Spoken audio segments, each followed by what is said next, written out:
اقتل الخوف اللي جواك، من أشهر الجمل الحماسية اللي ممكن تسمعها من وانت صغير. تحفيز على التخلص من إحساس وطبع هيكون سبب في عرقلة نجاحك، بالأثر السلبي اللي هيسببه خلال تعاملك مع الآخرين وقراراتك اللي هتكون محتاج تحسمها. زي ما فيه طباع بيكون أثرها مباشر عليك شخصيا، في برضه طباع وصفات أثرها بيكون مباشر على القريبين منك. أكيد منها الكذب والبخل، لكن أنا جاي أحذرك من النطاعة. أيوة، النطاعة. جاي أقولك اوقد النطع اللي جواك وخلص عليه وهو لسه في اللفة. اوعى تسيبه يكبر جواك.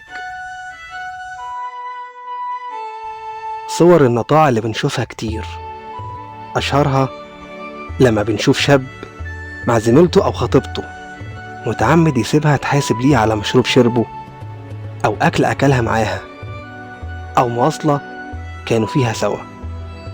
فده نطع كبير.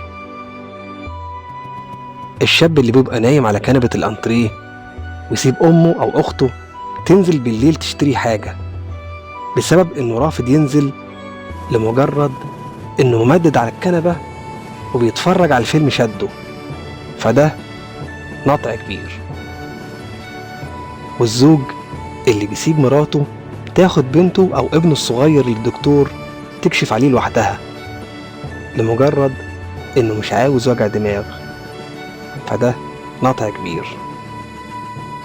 والأب والزوج اللي بيستغل شغل زوجته وشغل ولاده وبناته وياخد فلوسهم علشان يشوف مزاجه. فده نطع كبير. وكتير من صور النطاعة بنشوفها قصادنا، سواء من نطع معانا في الشغل أو نطع تاني بتربطنا بيه صلة قرابة. أنا هنا وبشكل محايد أبعد ما أكون إني بدافع عن حقوق المرأة. أنا بدافع عن الرجولة وكمالها.